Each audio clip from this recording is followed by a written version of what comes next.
Welcome to Magpie Stories for original narrations, classic tales retold, and writing tips. I hope you have a pleasant time listening.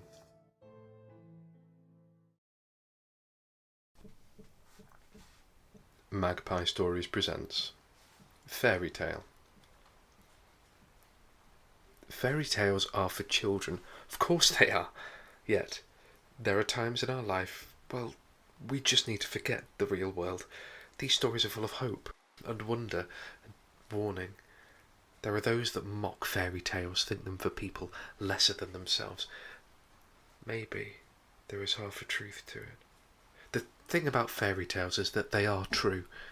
Well, you don't have to take my word for it. I wouldn't expect you to. We barely know each other. Besides, you can reason yourself that I am a dangerous liar, a storyteller. You can be one of the more mature ones, the ones who realise that this is simply a story for children, for those who want to pretend to be young again, for those not as sophisticated as yourself. Please forgive this storyteller from trying to warn you. I'm sure you've already made up your mind. This is childish nonsense. I hope you're right. I know I used to think that way, and now my fate is decided. There are places in the world that have forgotten about some things, that have never known about the rational world.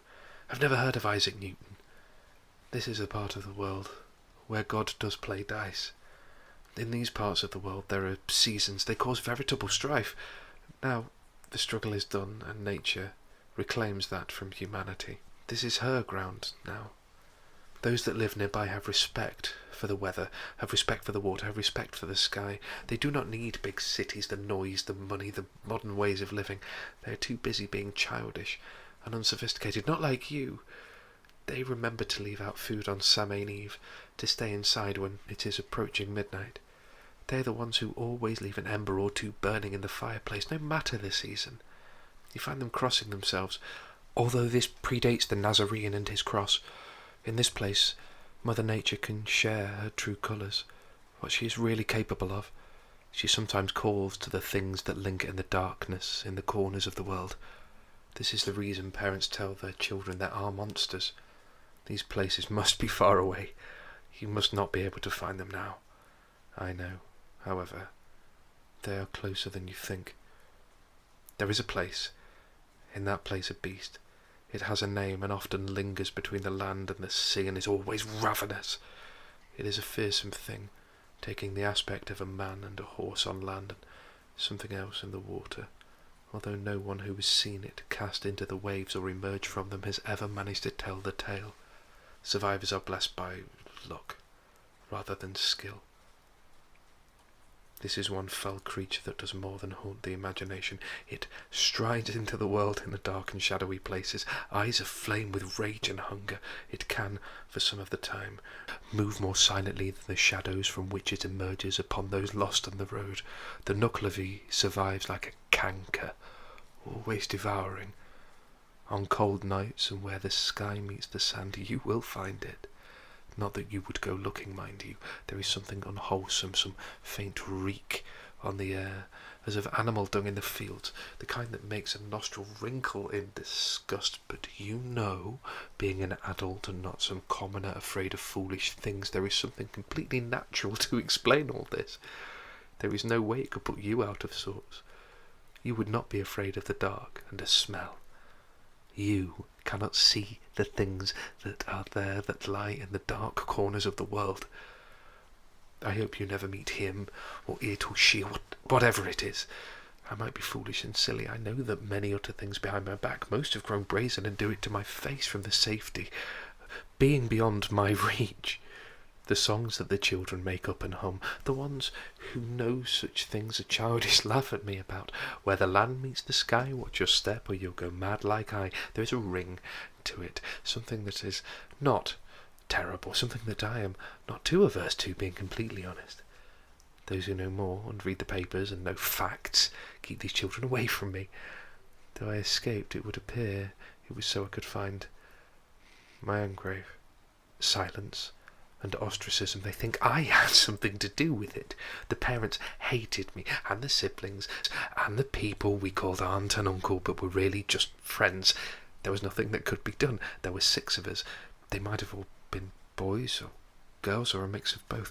To be honest, that is not the important detail, and I no longer remember. The important details were our ages.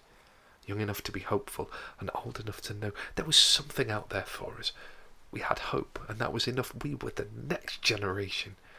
In the stories we were travelling, again, it does not matter how, some by carriage, some by other means. The only details that are important are that we were accosted. The night had drawn in more rapidly due to the fog, and we were on the road. Only a single track worn by farmers and people hauling things away, never towards. The small village was somewhere ahead or behind. We were desperately hungry and cold, and only hoped to find somewhere to stay and eat. The party of the 5 of us. The smell and the clop of a large horse sounded through the fret, the fog. We had nowhere to go but ahead.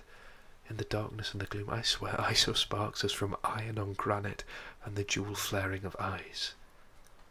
I even said to one of the other 3, but they remained silent. It was quiet as the grave, save for the sound of the breathing horse, the sound of the ocean lapping like a grotesque tongue along the beaches of rocks and pebbles. I heard sounds a great more crushing the stone like an otter crushes crabs on the seashore. The cracking and splitting made me feel sick, and I turned into the gloom.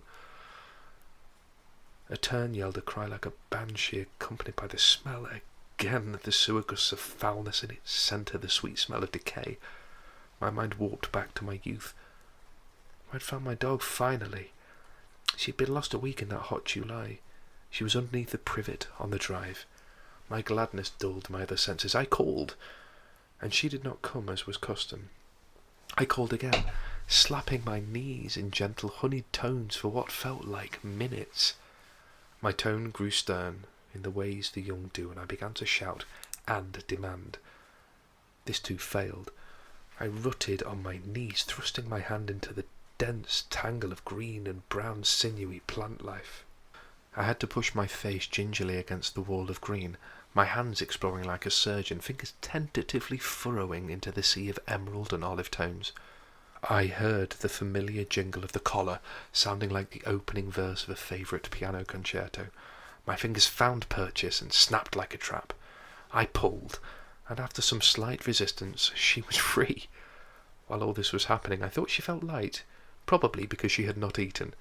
The familiar head emerged, facing down, and tongue lolling as always. The tongue was purple, the dog still.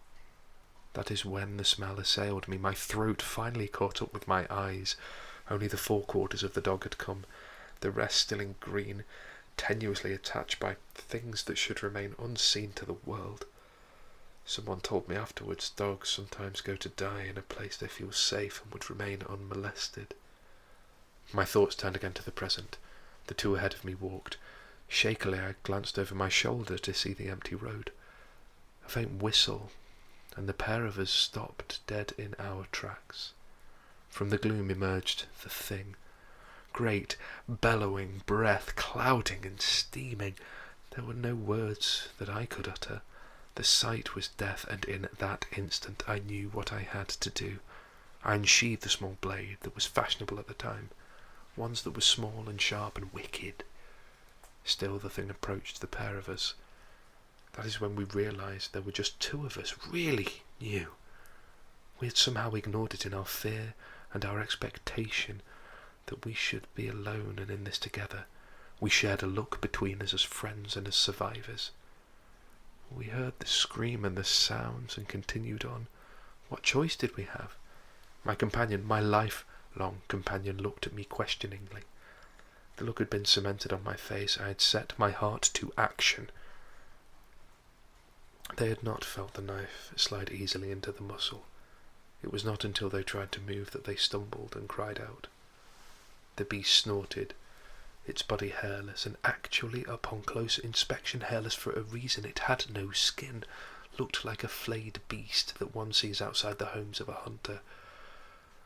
Though this was not cold and unmoving and slumped from a tree, this was moving with a liquid grace that belied its incredible size. The head, oh God, the head, a mix of glistening razors and cracked, flat granite stones of teeth. The head of a size that could engulf a man.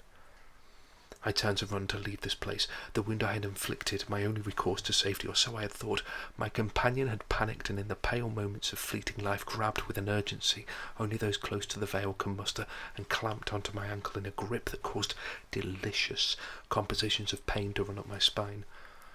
The smell increased, and the creature opened the maw again around my doomed companion, taking what at the table would be a delicate mouthful. One would have sampled from a favourite dish, to savour the textures and tastes. The sound was of splintering bones and wet, fleshy tearing. This was heard even over the sound of them screaming. As the very devil of a face moved away, a substantial portion of my friend did too.